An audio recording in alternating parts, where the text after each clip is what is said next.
All right. We are live. Thanks everybody for joining Cowboy Metals live stream here on the channel. We are going to give it just a few moments while YouTube notifies everybody that we have got started. Let everybody get into the room. Welcome to Cowboy Metals, broadcast from the great state of Texas. This is your host, Rob Keats. This is the No BS Zone, and we're going to have a good topic for you today, guys. Looking forward to it. Welcome everybody. Welcome into the chat room. Welcome everybody on the program. I see Joanna C is here. Eli is here. Michael is here. And congratulations, Michael, for becoming a moderator and helping us out. Kurt is here. Ross Martindale is here. And Tim Goodson is here. Noah Good is here. YouTube Premium is here. Thank you everybody for joining the channel. It is Cowboy Metals live stream. We'll get to the program here in a moment. I'm going to let people load into the room, and we will be right with you very shortly. Thank you, everybody. Welcome in. Daniel Vigario is part of the program. Daniel and I did a nice recording yesterday morning, my time. He's out in London, so it's afternoon his time. We're going to premiere that this coming Monday, and we're going to take a deeper look at the Perth Mint. Wait till you guys see what Daniel has put together in his research and for the program. You guys are going to like it. E. Mark is here, says hello, everybody. While I'm waiting for the chat room to load and for everybody to get here on the program, I wanted to do a quick shout out to our sponsor. Our sponsor for this program is Kinesis. Kinesis is a provider of online tokens backed by gold and silver. And there's a free giveaway for the first 50 people that sign up for Kinesis using my referral link down there in the description. You get a little bit of free silver. I think a lot of those have already been used up, but there are a few left over out of that original 50. So if you're interested in getting a little bit of free silver and taking a look at Kinesis, click on that referral link below. Thank you so much. All right, everybody, I think we're going to go ahead and get started here. We've got about 45 people in the chat. Usually it starts to get busy a few minutes in. What I wanted to do with the program today is do our normal Q&A. So remember the super chats enabled. If you want to throw a super chat on there, I will answer your question, and I'll try to get to other questions as much as I can. Welcome Dumb Money Media to the program. Hayden is here. Cosmo is here. And Silver Stalker is here. Everybody, welcome to the program. And today we're going to talk about swaps. Now, I haven't really covered swaps in all that much detail because they're so secretive. But essentially a swap in the gold market is the functional equivalent of the repo market in the debt and liquidity market. So we're going to take a look at it as much as we can. There's a lot of secrecy around that market, but we're going to look at some resources and see what's been going on there. There is a modicum of reporting that we're going to look at and just address it. I know people have been sending me stuff on swaps the last couple of months, and I just haven't gotten to it because there's just not a whole lot there, but I'll show you what I can on the program, and we'll talk about why it's important, why a swap matters, and why they're there, and who may be using them, and for what purpose. John Bethea, welcome to the program. Call Warpy, welcome to the program. Looks like we're getting our numbers up, so people are here. So let's go ahead and without further ado, get started. So I want to share information on swaps with you guys. That's what we're going to talk about first, and then we're going to go to Q&A. Remember, super chats are open. If you want to ask a question, I will answer it. So I'm sharing screen here on glossary of statistical terms. Of course, we have gold swaps from the OECD, and I just wanted to define it right here at the beginning of the program so we know what we're talking about.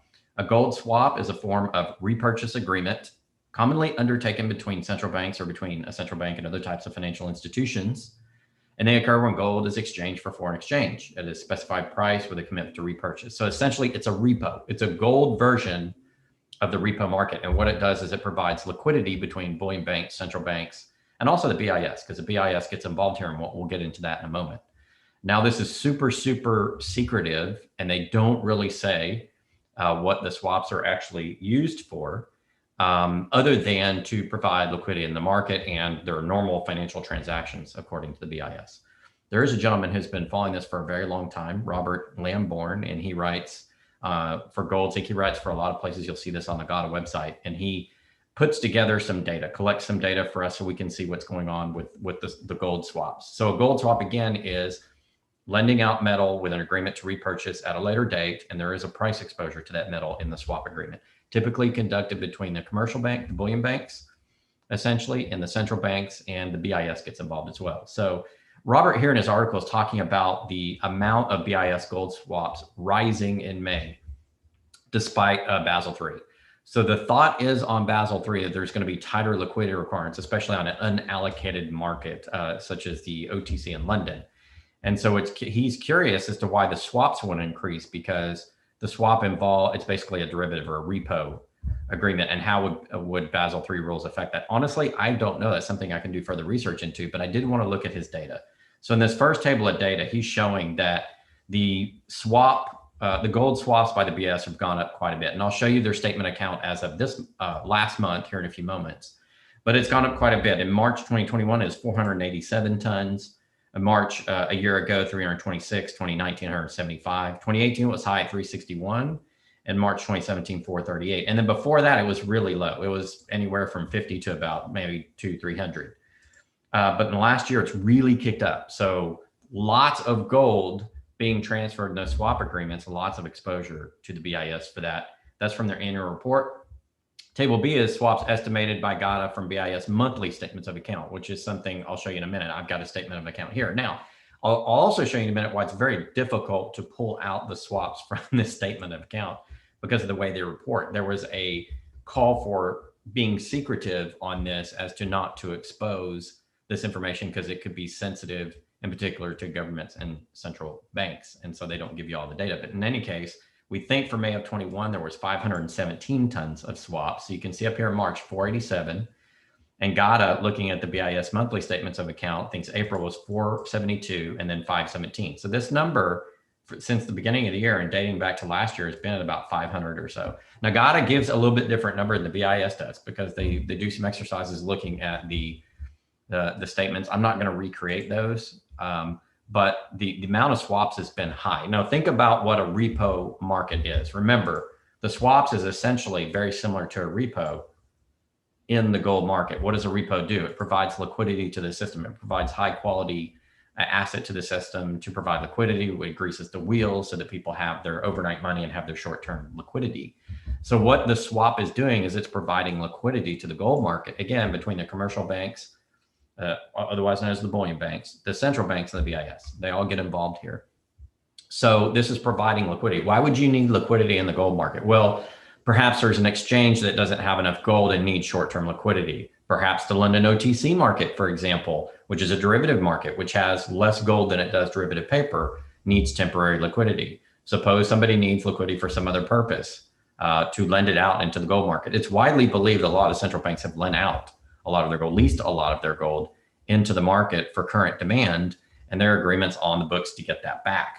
So that's what this could be used for. It could be used to lease the gold that the central banks had, and for central banks to have operations between each other, and also to the commercial banks who may also be providing the gold to the exchanges. So that's essentially what goes down here. But I want to show you some of the secrecy that we've got going on around the gold swap. So here on GATA, they had an article back in 2012. There's a secret IMF report, hide gold loans and swaps for market manipulation. And they're talking about how this is done. And I've actually got the memo. So I'm down in the memo from the GATA.org website, and it's the revised staff proposal for reserves data template. I'll give you the title of the memo here in a moment, but it says right here, the proposed template for reporting of reserves under the SDDS, which would also be used in the G10, that's the banking exercise, is shown in Panks JJ. This section describes the differences between the new template and the one proposed by staff in December 1998.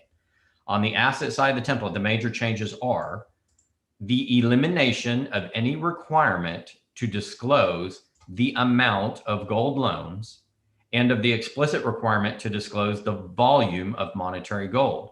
The revised template would require only that the total value of monetary gold, including gold loans, be disclosed. Monetary authorities would be expected to disclose valuation basis for their official gold holdings, which would be done straightforwardly in practice by indicating the volume and price. So if we look at the BIS statement of account, they got one line here, gold and gold loans all put together.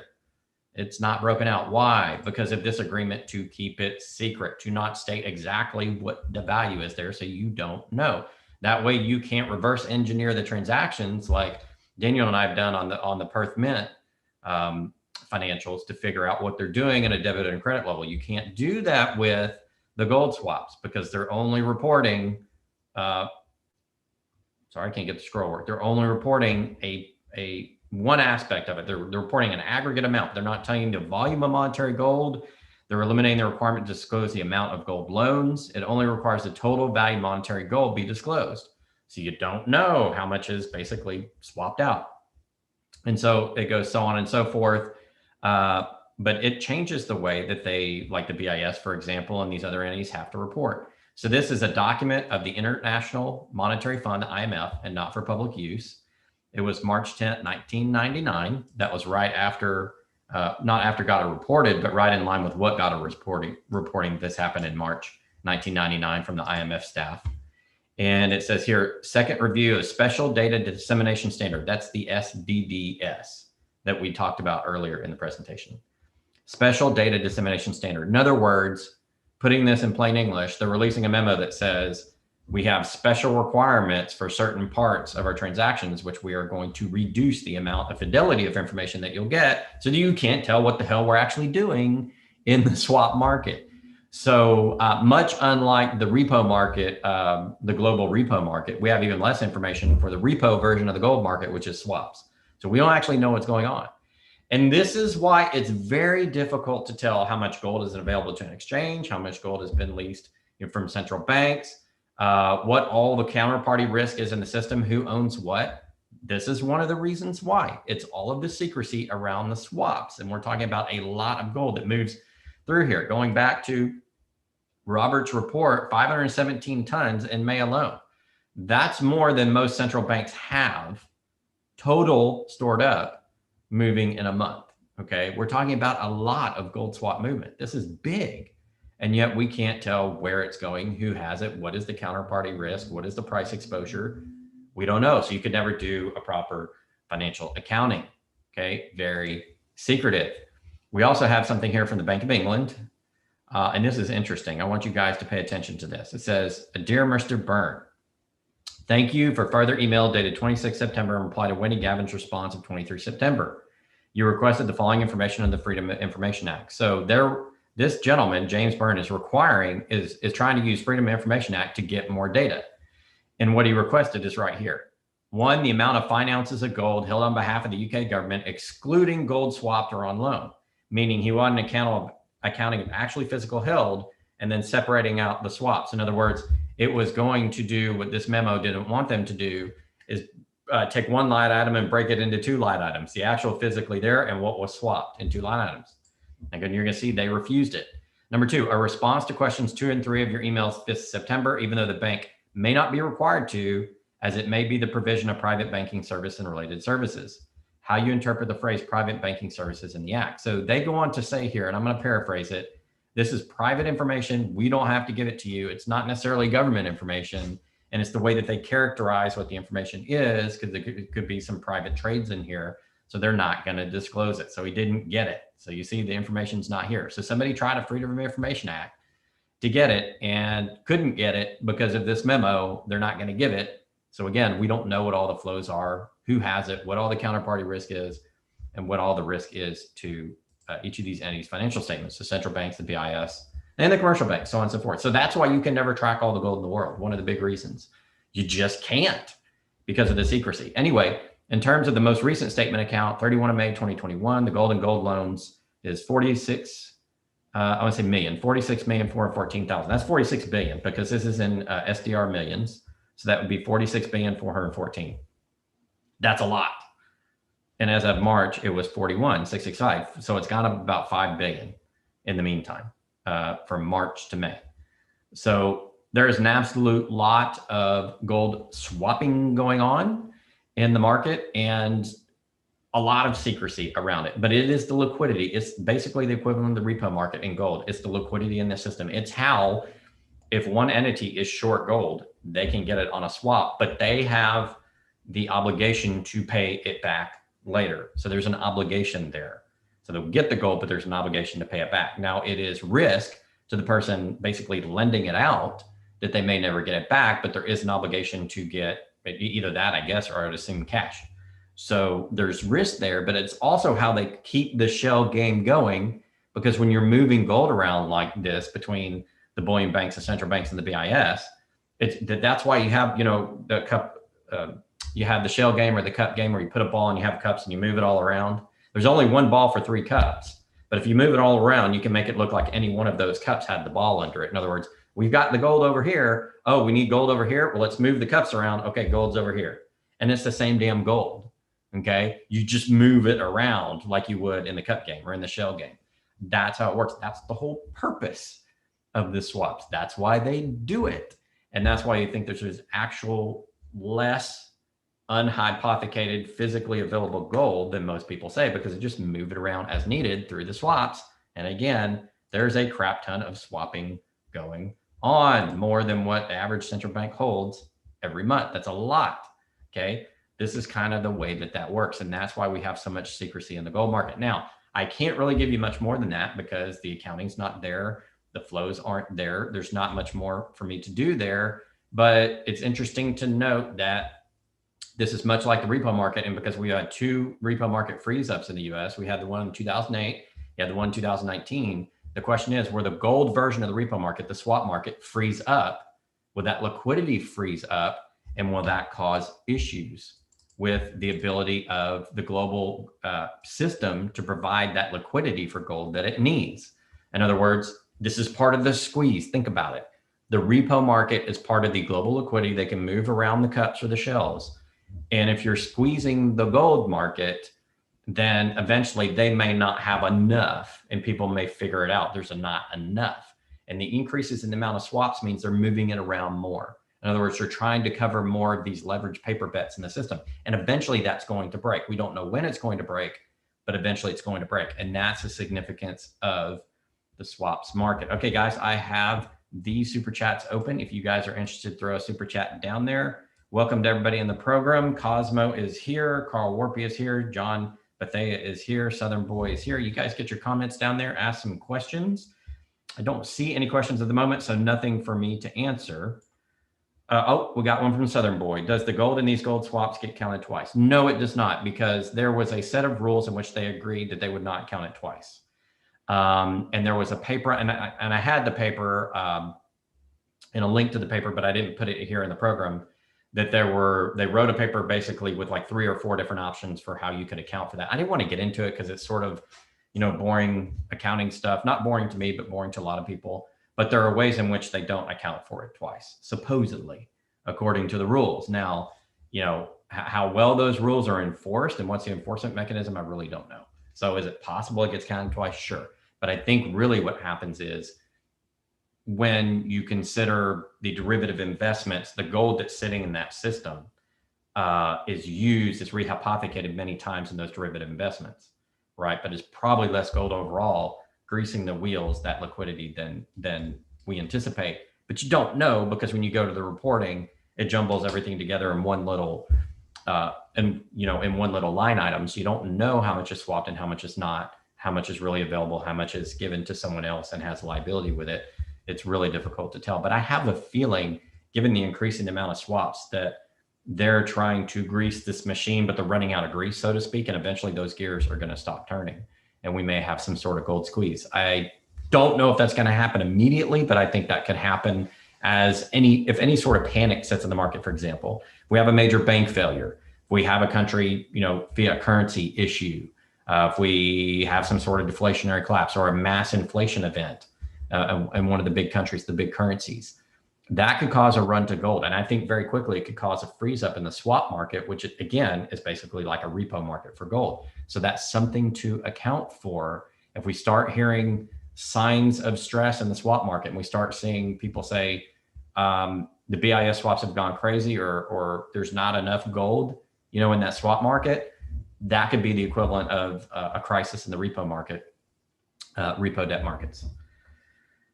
All right, no other questions. I don't see any. So I'm going to do my review of the week, which I like to do on these Metal live stream, talk about what we've done throughout the week. So we had a video with David Morgan early in the week. He talked to me about the tipping point for silver, his view on silver. He talked to me about his view on Basel III. He doesn't think, through his conversations with people, in the gold industry that Basel III will collapse the COMEX of the London OTC market. He does think it could cause some banks to have trouble and maybe exit the market, but he doesn't think it's going to fundamentally change the global gold market other than maybe raising prices, of course.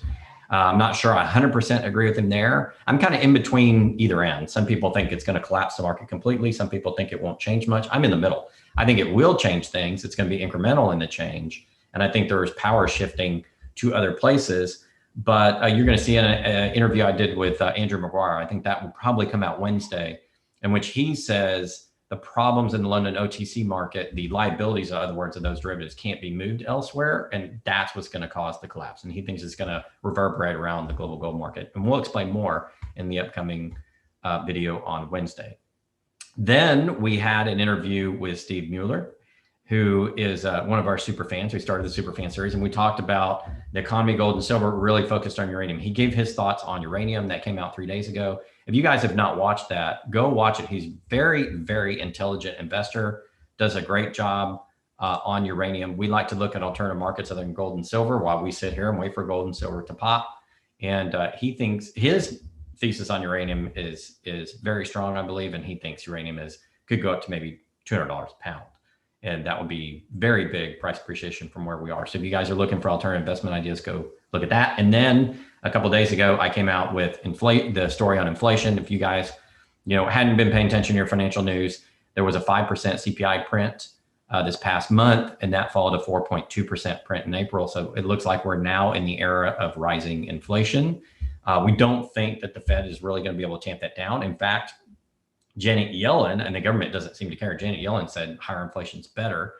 It's not runaway inflation yet, but then CPI is not really a valid number anyway. We'll have to see what happens the next few months. But my thoughts were that inflation is not going to subside. And why? Because we were looking at the commodities charts, the Bloomberg and the Dow commodities charts dating back 3 or 4 months.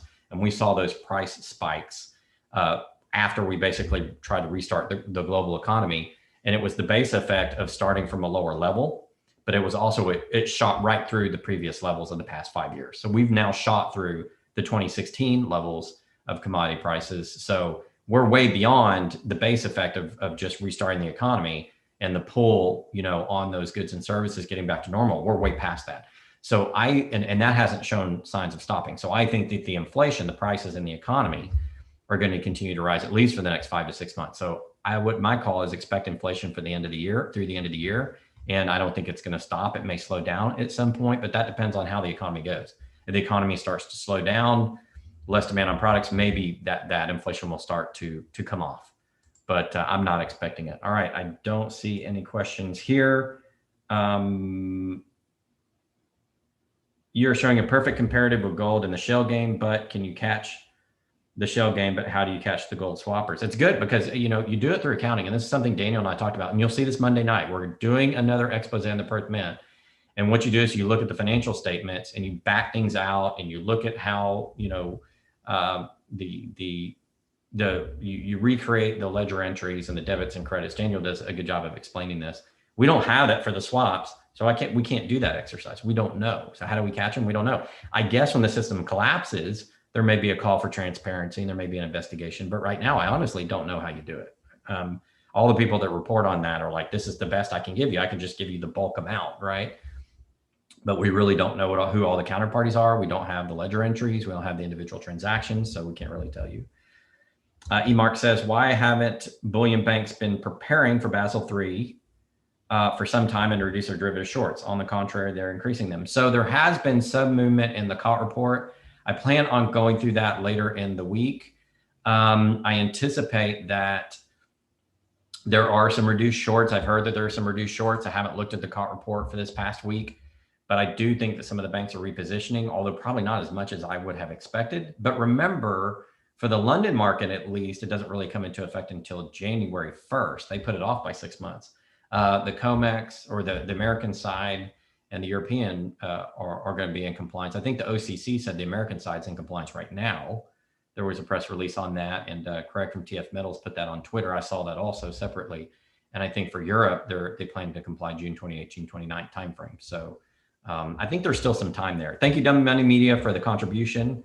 UROI is pretty cool. Uranium royalty play, he says. I think it's the only one. Could be interesting. 75% done with Elon versus Bitcoin video.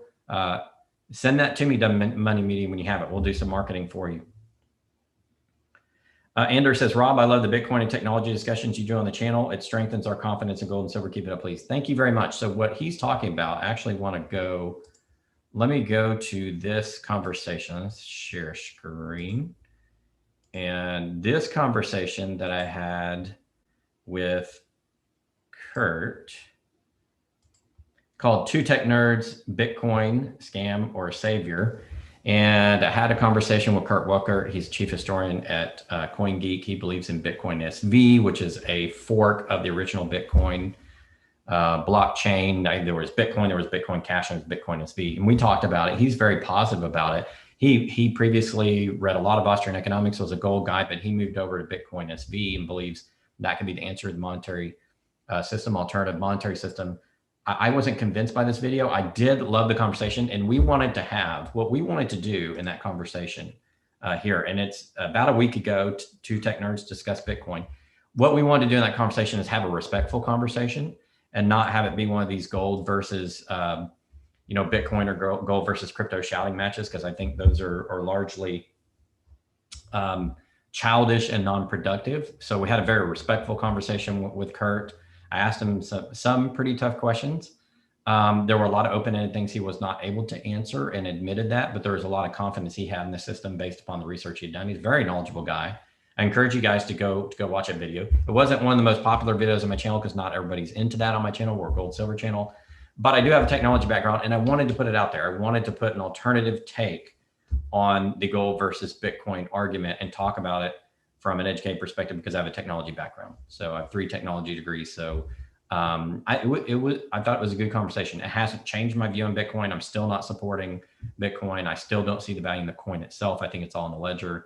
Nobody's convinced me otherwise, but maybe we'll have Kurt back on the program and we'll have him delve into some of the bigger questions that we weren't able to get into. Thanks, Michael, for moderating for us. We appreciate it very much.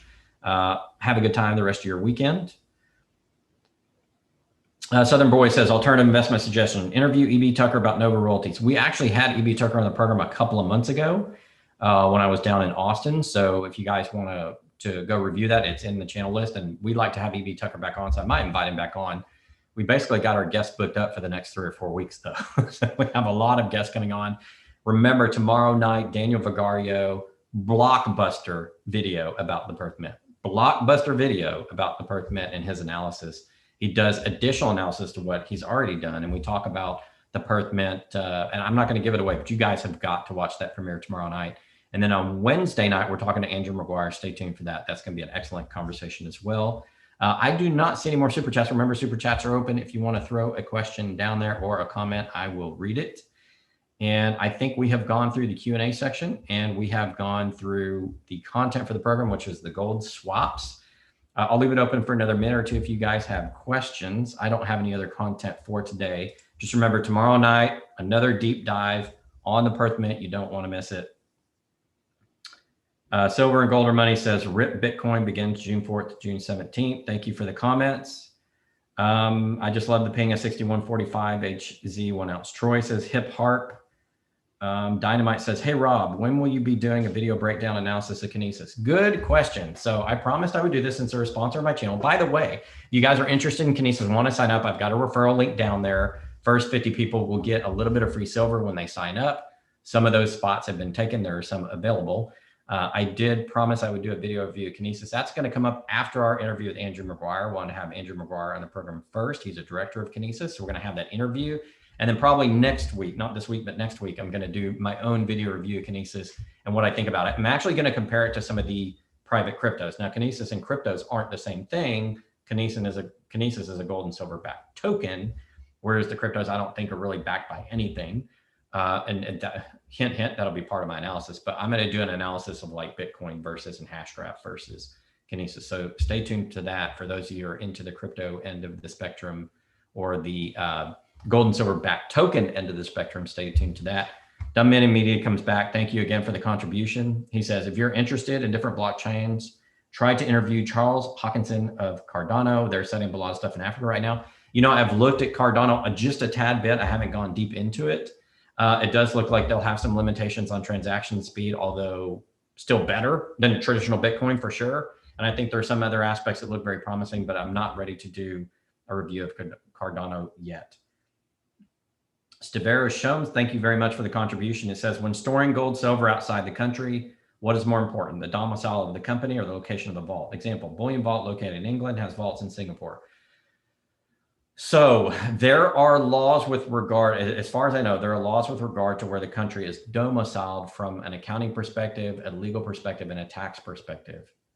In addition, however, in like a confiscatory event, if you had a vault somewhere else and that vault location you felt was, from a governmental perspective, more risk, from a confiscation perspective, you could have confiscation risk on that vault in that country.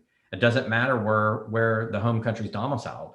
So if you had something in, say, Venezuela, you had a vault in Venezuela, and the home country was England or the US. Now, England or US, you'd think is relatively stable. But what if Maduro and his regime wanted to go take the gold out of the vault in Venezuela? How are you going to stop it? So I do think that there is some jurisdictional risk depending on where the vault is. But most of the legal and tax implications, to my understanding, would be from the originating jurisdiction, as far as I know. So you have to make sure that both jurisdictions are stable, in other words, really to answer that question. So just do your own research on that until you feel comfortable with where your gold is being stored. Don't let them store it any place that you don't feel has appropriate respect for private property. That's just what I would say, regardless of what the home country is of that institution. Keep your PM where you can reach it, MX Old Timer says, and I kind of agree with you. Although I don't keep a lot in the house, I do have a private vault located nearby, and then I've got some stored overseas. I do agree that keeping most of it as near you as possible in a safe place where you're not subject to a home invasion in your house is a wise idea. So as close as you can keep it. All right, guys, I don't see any other questions. I think I'm about to wrap it up. Thank you so much. Remember, preview tomorrow. Daniel Vigario back on the program. Big revelation about Perth Mint. It's going to blow the doors off of all the research we've done before. Major scandal there, I believe. I'm going to go ahead and call it a scandal. I think it is a scandal. Wednesday, Andrew McGuire. Friday is Deep Dive Solo Rob. I'm going to pick a topic and deep dive on it like you guys love me to do. It's going to be a very productive week. Last thing I wanted to remind you guys of before we jump off the program is go to the website and sign up for the free newsletter. I'm trying to get everybody to do that, guys, because in case you don't get the notifications from YouTube or you forget to check, if you go click this newsletter button right up here, this is free, doesn't cost you a thing, don't have to divulge who you are, you just throw an email address there, agree to the terms, and hit subscribe. That allows us to get you a notification when we have new content coming out. And if you're interested in the paid content, it's there. I'm not going to do a long commercial on this, but if you want to become a subscriber, you get our Golden Quarterly, which has some mining stock reviews, has State of the Economy, other stuff like that. And you get Gold Silver Pros University, which allows you to go through course. And the course is basically almost 40 different classes here, 30 something classes, video and written content, which will teach you a lot about the financial markets and gold and silver. Okay, that's the end of my commercials today, guys. Thank you so much for joining the program. Appreciate everyone for joining. We had a really good chat today, 208 people, concurrent viewers. I think we peaked at like 215 or so along the way. Appreciate the donations from Dumb Money Media and Steve Rush-Ohms very much. You guys, thank you for joining the channel. We'll see you tomorrow night. Big video with me and Daniel Vigario on the Perth Mint, and then Wednesday, Andrew McGuire. Don't forget, until next time, this is Rob Keynes with Gold Silver Pros with Cowboys Metal Livestream.